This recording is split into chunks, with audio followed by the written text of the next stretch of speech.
Hello. Thank you for visiting the Other Woman and Man Stories channel. Don't forget to subscribe. And here we go. When you work as a truck driver, the road becomes your second home. The hours behind the wheel blend into one endless stream, the landscapes flashing by in a blur. But each time new people and places come along.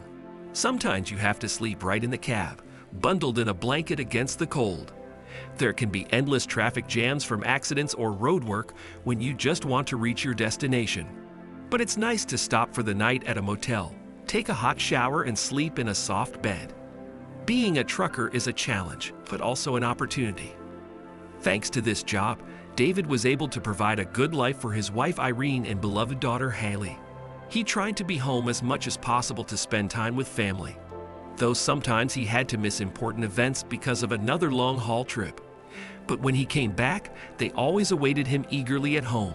His daughter would come running with cries of joy, hugging him tight and telling him everything that had happened. His wife welcomed him with a warm smile and delicious dinner after a long journey. It's hard to say David and Irene's relationship was a happy one. He decided to marry her when he found out about the sudden pregnancy and didn't have much choice. Irene was studying to be a nurse and didn't want to drop out of college. So David started working as a trucker to help pay for his pregnant wife's education and support their family. The job didn't allow him to spend much time with his wife, so passion and romance had long left their life, but respect and care remained. The man found true love when Hailey was born. His darling daughter was a ray of sunshine in David's life, which consisted of countless long roads and passing landscapes outside his truck window. He didn't so much come home for a tasty dinner, soft bed, and hot bath as for the happiness of seeing Hailey. She always greeted him first, hugging his tired shoulders, and he would lift her up, holding her tight to his chest and kissing the top of her head. Even when exhausted after a long week, chatting with his daughter revived David. They loved spending time together, going to the zoo, riding carnival rides, playing different games. David read Hailey bedtime stories and told her about all the places he had visited. His daughter always shared school news and trusted him with her secrets. When her dad was away, the little girl missed him terribly and called every evening before bed. He knew his hard work allowed Hailey to live in comfort and joy. Her love inspired him to keep up the grueling job of a trucker. If David's life was the cosmos, then his beloved daughter was the sun around which all other planets revolved. Now Hailey had turned 18. She had just started college, made new friends, was learning independence, and seemed so grown up. But to David, she was still his little girl. Even now, when the man came home late at night, she still greeted him with a smile and warm hug. This cozy tradition remained unchanged over the years. Irene wasn't home because she worked the night shift at the hospital and didn't expect her husband to be back. David took off his jacket and shoes and went to the kitchen to eat and have some tea after work. Hailey thoughtfully reheated food in the microwave and put the kettle on while her dad told her about his trip to Oregon. He talked about the rocky cliffs, gorgeous Crater Lake, Smith Rock State Park, the magical Tokati Falls, and the mighty Mount Hood. It would be great to take the whole family on vacation there to enjoy the stunning scenery and wilderness together. The daughter listened silently, making no comment about his suggestion. "So how are you and Mom without me?" the father asked with a grin, expecting to hear how much they had missed him. But instead, Hailey's eyes filled with tears. "What happened?" David asked, alarmed. He had a hard time dealing with others' tears, let alone his daughter's. The girl sobbed suddenly and hugged her father, pressing her head to his chest, just like when she was little. "It's bad at home without you," Hailey said quietly. What his daughter told him shocked David. It turned out that while he spent his days on the long, monotonous roads, his wife had started inviting a strange man home often. Irene said he was just a coworker and friend, but his presence made Hailey uncomfortable. He acted provocatively, walking around shirtless, putting his feet on the couch, laughing loudly, and making crude jokes.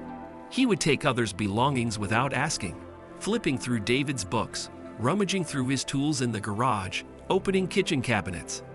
The girl asked him not to touch what wasn't his, but the man just laughed it off. Having him in the house made Hailey feel unsafe. It was like this was no longer her home, but the dwelling of an uninvited guest acting like he owned the place. Hailey locked herself in her room when he came over, but could still hear his booming laugh and chatter with her mom. It upset the girl terribly that her mother acted so rudely with a stranger around when their home used to be so orderly, cozy, and harmonious.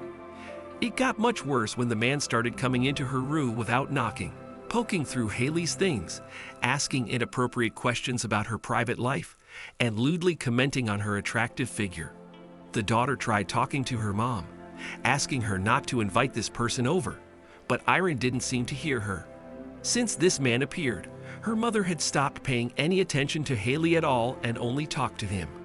The girl no longer felt secure. She dreamed of her father coming back soon and restoring the old ways. She believed he would not tolerate such behavior in his house. When David suspected his wife Irene was cheating with another man, he felt the ground give way beneath his feet. How could she do this to him and their daughter Hailey? Anger and fury overwhelmed him, his hands clenched into fists. For a while, David paced the house wanting to smash or break something, but Hailey's frightened look cooled his rage.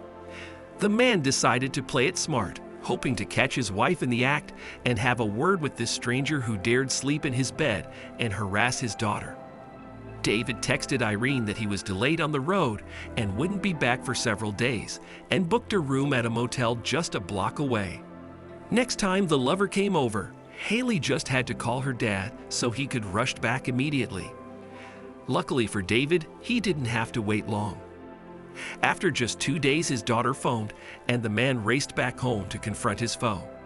Barely containing his trembling from the tension and adrenaline, he quietly slipped into the house through the back door and stealthily approached the bedroom where woman's laughter and man's voice could be heard. A few moments of anticipation.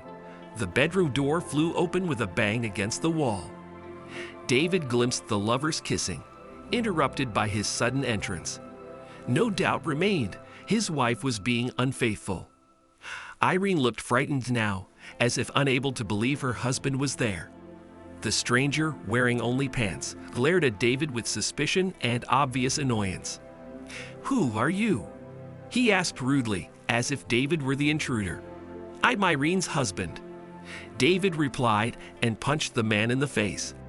The next minutes blurred into a red haze of fury.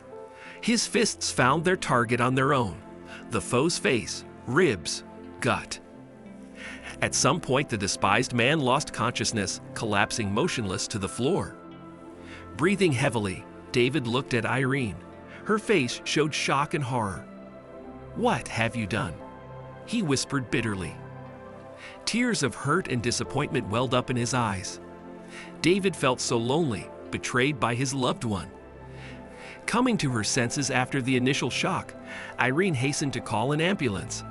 The agonizing minutes of waiting until the welcome sound of sirens neared seemed endless. The medics quickly examined the lover and loaded him onto a stretcher. David and Irene accompanied him to the hospital, where he was admitted for observation while the couple had to wait outside. They had never felt more awkward next to each other. David silently sat staring at the floor, replaying the evening's events in his mind. Why? The man finally asked his wife. They talked for a long time that night. She confessed she hadn't felt loved for so long. Her husband was constantly traveling, and at home devoted all attention to their daughter. As foolish as it sounded, she was jealous of Hailey and craved affection too. Wanted to spend more time together, but her worn-out husband had no energy for that. Though they lived under one roof, his long hauls and her night hospital shifts meant they barely saw each other. The lover made her mundane life more bearable, helped cope with loneliness. David understood but couldn't forgive that her affair made Irene neglect Hailey. Luckily for the two of them, the diagnosis was just a concussion. After that fateful night, David and Irene decided to separate. Their marriage, built on obligation rather than love, was broken long ago. They filed for divorce and split assets evenly. For David, this was a heavy blow. He had devoted so many years to this marriage, yet never found domestic bliss. Parting with his wife of so many shared years caused bitterness. But for his daughter's sake, David knew he had to move on. Irene left the home filled with too many painful memories. Having moved to another city where her mother lived, the woman started over with a clean slate. She worked hard to numb the loneliness, eventually met a new man and married him. Though it wasn't easy for David to forgive his former wife, for Hailey's sake they maintained civility. The girl sometimes visited her mom in the other city. But no matter how Irene tried to reconcile, Hailey felt like a stranger in her new family. Her true home was always her dad's house where she was truly loved. And though life had tested their resilience, it only brought David and Hailey closer together. They could always count on each other and were genuinely happy together. That's the story. Share your thoughts in the comments about this situation and the behavior of the spouses. Don't forget to subscribe to the channel and be sure to like this video. It will greatly help promote the channel. Take care and have a wonderful day.